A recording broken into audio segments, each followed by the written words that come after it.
Setelah mematikan telepon ibunya, dia mencari nomor ponsel Katie. Dia amat kesal. Sampai sekarang, Katie belum memberinya informasi kontak dokter jenius itu. Entah apakah Katie tidak punya atau tidak ingin memberinya. Astina yakin jika dia bisa mendapatkan informasi kontak, berdasarkan penampilannya, dia pasti bisa menaklukkan dokter jenius itu.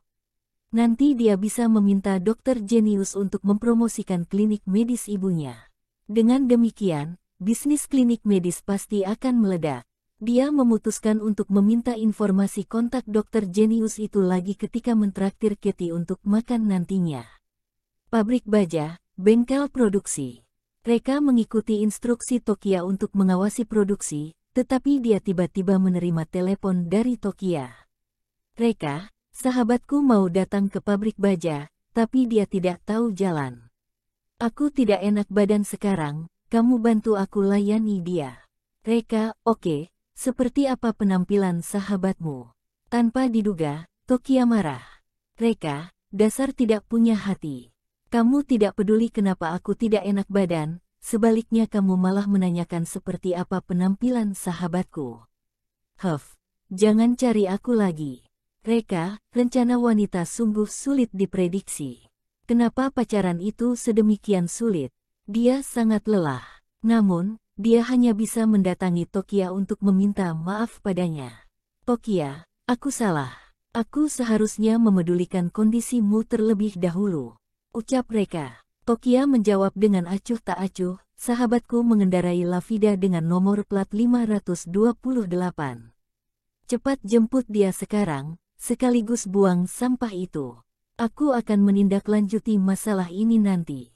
Dia menunjuk sekarung sampah di luar pintu kantor.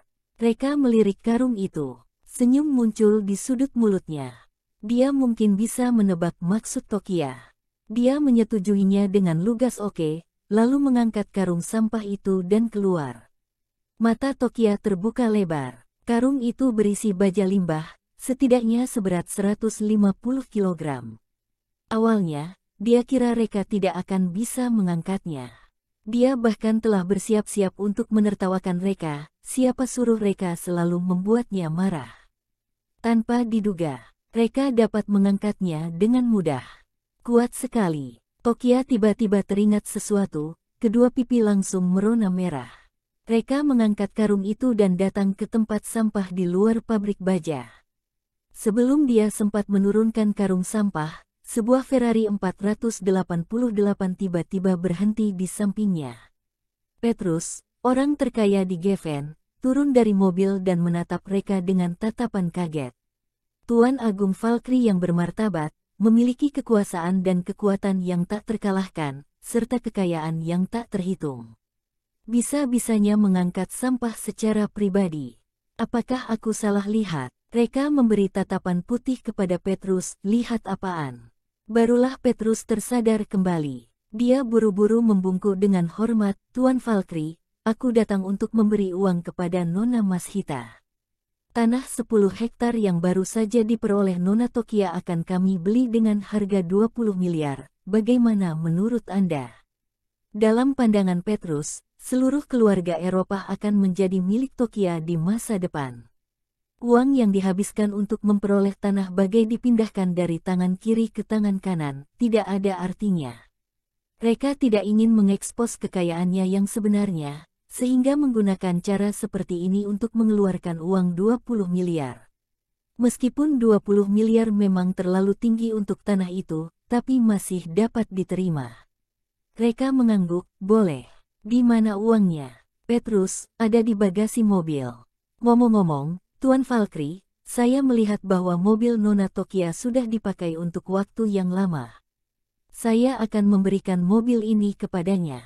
Reka menggelengkan kepada, tidak usah. Aku akan membeli mobil dan rumah kepada Tokia secara pribadi. Itu akan lebih bermakna. Tinggalkan uangnya, bawa mobilnya. Petrus mengangguk, kalau begitu. Baiklah. Usai itu, dia membuka bagasi. Uang tunai berwarna-warni menumpuk di bagasi. Petrus, saya akan meminta bawahan untuk membawakan kotak kunci untuk menyimpan uang ini. Tuan Valkyrie, mohon tunggu sebentar. Reka melemparkan karung di tangan kepada Petrus. Sudah, masukkan saja ke dalam karung itu. Aku masih terburu-buru untuk menjemput orang. Petrus tersenyum, tidak mengatakan apa-apa, segera memasukkan uang ke dalam karung. Memasukkan uang ke dalam karung, agaknya cuman Tuan Valkyrie yang bisa melakukan hal semacam ini. Setelah memasukkan uang ke dalam karung, Petrus pun pergi. Reka mengikat karung itu dan mengangkatnya di atas pundak. Saat membawa karung, dia tidak sengaja bertabrakan dengan seorang gadis yang lewat di sebelahnya. Gadis itu mencela, "Hei, hati-hati, sembrono sekali.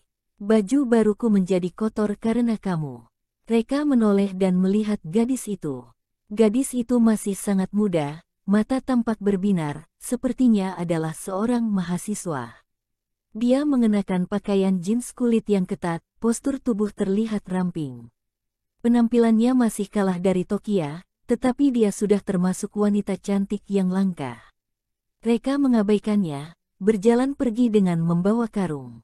Hal ini membuat gadis itu semakin tidak senang. "Apakah kamu tidak punya etika? Apakah kamu bisa mati dengan meminta maaf? Orang seperti kamu pantas untuk memungut sampah selamanya. Hidup saja dengan karung sampah itu selama sisa hidupmu." Gadis mengutuk beberapa kata, menanyakan jalan kepada orang sekitar, lalu masuk ke mobil Lavida dan melaju kencang. Reka, yang membawa sekarung uang tunai, mencari-cari di sekitar. Dia tidak menemukan Lavida yang disebut Tokia. Ketika dia hendak menyerah, sebuah Lavida tiba-tiba melewati sisinya dengan kecepatan tinggi.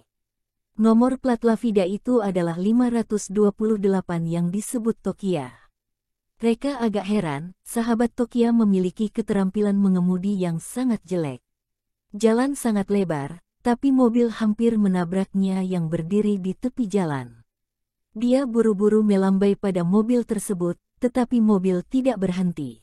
Di dalam mobil, gadis yang baru saja bertengkar dengan Reka menatap wajah marah Reka melalui spion, mulut menyunggingkan senyum licik. Pemulung bau. Beraninya kamu bersikap kasar padaku, ini balasannya." Dia mengemudikan mobil menuju ke pabrik baja. Benar, dia adalah sahabat Tokia, Zeus Bourne. Zeus turun dari mobil. Melihat Tokia yang fokus pada pekerjaan, dia tersenyum jahat. Dia berjalan selangkah demi selangkah dengan pelan, lalu menamparkan pantat Tokia dengan kuat. "Kak, baru berlalu berapa lama, pantatmu bertambah besar lagi." Tokia terkejut, melompat dengan panik. Setelah mengetahui bahwa pendatang adalah Zeus, Tokia meremas wajahnya dengan kuat.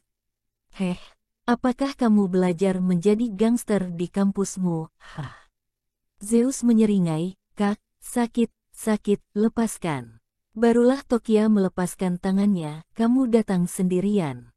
Aku menyuruh seseorang untuk menjemputmu. Apakah kalian tidak bertemu?" Zeus menggelengkan kepala, "Tidak, aku datang sendirian. Tapi aku bertemu dengan seorang pemulung yang tidak sopan. Buat emosi saja. Kalau aku bertemu si pemulung bau itu lagi, aku pasti akan menghajarnya habis-habisan." Tokia agak tak berdaya, "Awas. Kamu terlihat berpenampilan baik, tapi begitu kamu buka mulut, semua yang dikeluarkan adalah kata-kata kasar. Hati-hati, nanti tidak ada yang mau menikahimu." Zeus menyeringai, "Kalau tidak ada yang menikahiku, aku akan menikahimu." Saat mereka sedang mengobrol dengan asyik, pintu kantor terbuka. Reka masuk dan meletakkan karung di samping, "Istriku, aku sudah pulang." Zeus tertegun sejenak, suara ini terdengar familiar. Dia menoleh dengan hati-hati. Keempat mata saling bertatapan. Kamu. Keduanya berseru secara bersamaan. Tokia tercengang, "Ada apa? Kalian berdua saling kenal." Zeus berkata, "Dia adalah pemulung bau yang aku bilang barusan." Puff. Tokia tersenyum, "Zeus, tadi siapa yang bilang jika dia bertemu si pemulung bau itu lagi, dia akan menghajarnya habis-habisan?" Zeus langsung tersipu, "Diam, aku tidak mengatakan apa-apa." Kemudian dia menilai penampilan Reka dari kepala hingga kaki, berkata, "Kak, kalau kamu punya waktu, kamu harus pergi ke rumah sakit untuk melakukan pemeriksaan. Tokia, untuk apa kamu melakukan pemeriksaan? Aku tidak sakit. Zeus, kamu sebaiknya periksa mata dan otakmu itu. Kalau mata dan otakmu baik-baik saja, kenapa kamu mencari pemulung untuk dijadikan pasanganmu? Tokia tertawa, gadis sialan, kebiasaanmu yang suka menghina orang masih belum berubah juga. Reka, tidak usah pedulikan dia. Dia memang sedikit tidak waras. Reka mengangguk. Dia tentu tidak akan memedulikan gadis semacam ini. Zeus memandang Reka dengan marah. Pemulung bau seperti kamu tidak cocok untuk kakakku. Aku peringatkan kamu, sebaiknya kamu cari pekerjaan yang layak dan bekerja keras untuk menghasilkan uang. Kalau kamu tidak bisa memberikan mahar yang layak, aku tidak akan pernah membiarkan kakakku menikah denganmu. Reka tidak tahu harus berkata apa. Ada apa dengan wanita ini? Mulutnya terus mengeluarkan kata-kata kasar. Reka tidak mau kalah. Dia membalas, Tokia, kenapa kamu tidak pernah bilang bahwa kamu punya adik laki-laki? Tokia, PUFT. Zeus melambaikan tinju kecilnya dengan marah, bajingan, siapa adik laki-laki yang kamu maksud?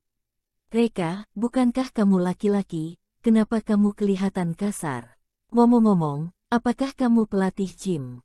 Otot dadamu kuat sekali. Zeus, aku bunuh kamu. Tokia, ha. Sebelumnya, dia hanya tahu bahwa Zeus suka menghina orang. Tidak sangka, Reka lebih kejam darinya dalam menghina orang. Kedua orang ini saling tidak akur, tapi sama-sama lihai.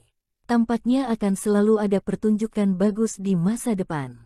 Melihat Zeus hampir menangis karena terlalu marah, Tokia pun mengubah topik pembicaraan. Zeus, aku dengar kamu mendapatkan pekerjaan baru.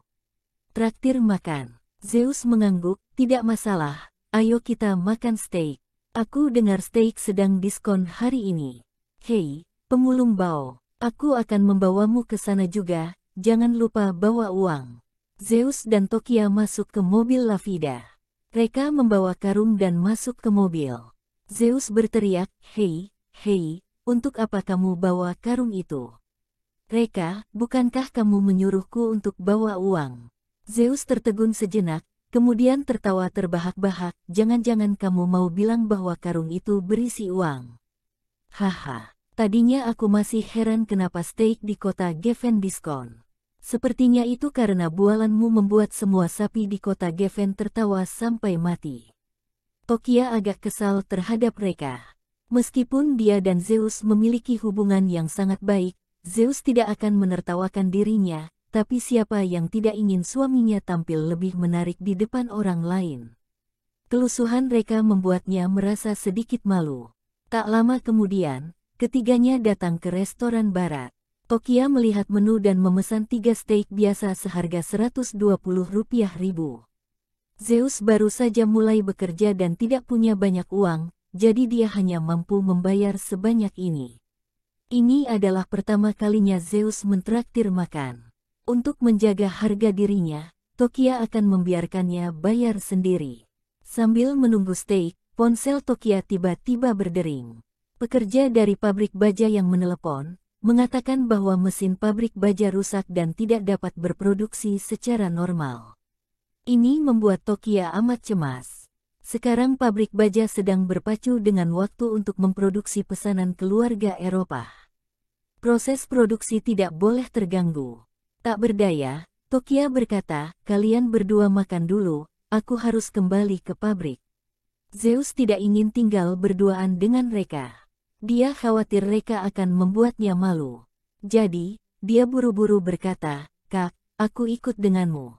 Tokia berkata, kita baru saja pesan makanan, sayang kalau tidak dimakan. Kamu tinggal saja. Zeus pun tinggal sesuai saran Tokia.